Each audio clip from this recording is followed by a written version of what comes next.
In the heart of Siberia, in a place called Yakutia, lies the coldest inhabited region on Earth. Here, temperatures can plummet to an unimaginable -71 degrees Celsius. For the people who call this frozen wilderness home, survival is a daily battle. But what happens when that battle must be fought alone? This is the story of Anya, an 80-year-old widow, facing the most brutal Arctic blizzard in living memory, abandoned and with nothing but the clothes on her back. Anya had lived her whole life in a small, isolated cabin deep in the Siberian taiga. Her husband, Mikhail, had been her rock, her partner in this harsh, beautiful land.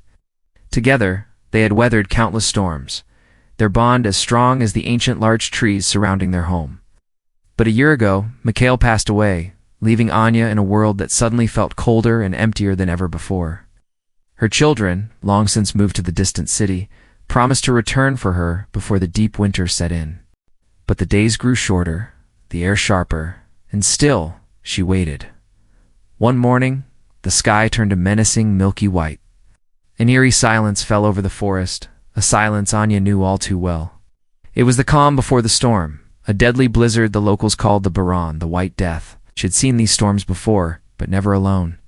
Panic began to creep in. Her firewood was low, her food supplies dwindling. She had been counting on her family's arrival. Now she was trapped. The first gusts of wind hit the cabin like a physical blow, rattling the old wooden structure to its core. Snow, as fine as dust, began to seep through every tiny crack, a relentless, invading cold. Within hours, the world outside disappeared into a swirling vortex of white. The temperature dropped with terrifying speed. -40, -50, the very air seemed to crystallize. Anya huddled by her small stove, feeding at the last of her precious firewood, piece by piece, watching the flames flicker like a dying heartbeat. She knew this fire was her only lifeline. Once it went out, the cold would claim her in minutes. Days blurred into a nightmarish cycle of cold and fear. The wind howled like a pack of wolves, a constant, soul-shaking scream. The cabin groaned under the weight of the snow, and Anya feared the roof would collapse at any moment. She ate the last of her dried fish and stale bread, rationing every bite. The hunger was a dull ache, but the cold was a sharp, stabbing pain that never ceased. Her thoughts turned to Mikhail. She could almost hear his voice, calm and steady, telling her what to do. "Don't give up, my love. The forest provides. We're stronger than you think." But her strength was failing. The firewood was gone. The fire died, and an immediate, profound cold filled the small space. Frost began to form on the inside of the walls, on her blanket, on her own eyelashes. "This is it," she thought. "This is the end." She closed her eyes, ready to surrender to the long, cold sleep. But then, an image of her grandchildren flashed in her mind, their smiling faces, their laughter. A new resolve, fierce and powerful, surged through her. No, she would not die here, not like this. She would fight. Wrapped in every layer of clothing she owned, Anya forced the cabin door open against a wall of snow. The force of the wind nearly knocked her off her feet. The cold was so intense it felt like fire on her exposed skin. She couldn't see more than a few feet in front of her. The blizzard was a disorienting white chaos. She knew that staying in the freezing cabin was a death sentence. Her only hope was to find shelter, any shelter. There was an old hunter's outpost a few kilometers away, a ruin she and Mikhail had stumbled upon years ago. It was a faint hope, a desperate gamble, but it was the only one she had. Using the memory of the landscape etched into her mind over 80 years, she began to walk. Every step was agony. The deep snow was like quicksand, pulling her down, draining her precious energy. Her legs screamed in protest, her lungs burned with every icy breath. She fell, again and again, the soft snow a tempting deadly pillow. Each time, she forced herself back up, Mikhail's voice echoing in her head. "Keep moving, it's just one more step." She had no compass, no tools, only the ancient survival instincts of her people. She read the direction of the wind, the subtle slope of the ground beneath the snow. She navigated by the feel of the trees, their bark rough against her frozen mittens. She was no longer just an old woman.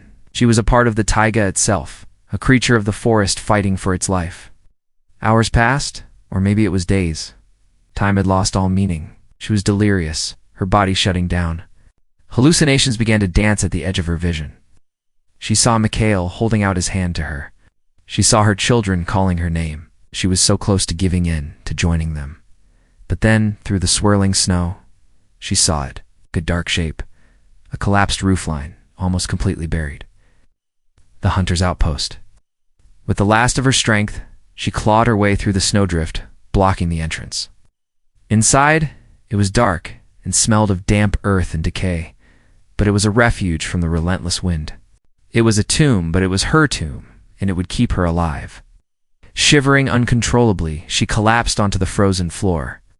She found old rotted wood and, using a skill Mikhail had taught her long ago, she managed to create a spark with a piece of flint she found on the ground and the dry inner lining of her coat. A tiny flame flickered to life. It was the most beautiful thing she had ever seen. She slowly nursed the flame, adding small pieces of wood, until she had a small, life-giving fire. The warmth began to seep back into her frozen limbs, a painful, tingling sensation. She had done it. Against all odds, she had survived the White Death. She found a small stash of forgotten canned goods left by a long-gone hunter. It was a feast.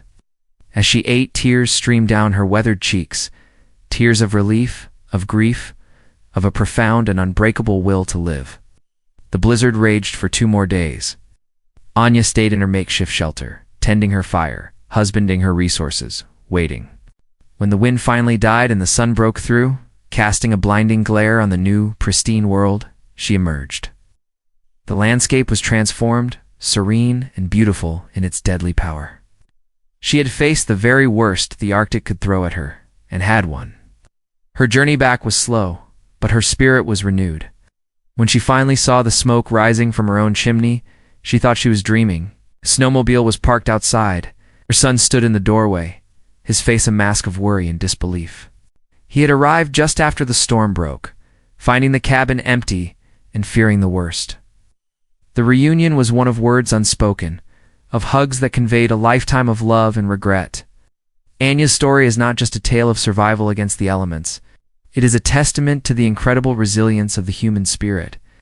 It's a reminder that even in the darkest, coldest moments, when all hope seems lost, there is a fire within us that can refuse to be extinguished.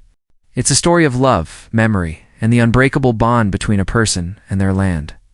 Anya survived not just because she was strong, but because she carried the strength of all those she had loved within her. She proved that, even at 80 years old, alone in the world's harshest environment, one person's will to live can be more powerful than any storm. Thank you for joining us on this incredible journey. If Anya's story moved you, please like this video. And subscribe to our channel for more real-life stories of survival and the human spirit. Stay safe, and we'll see you next time.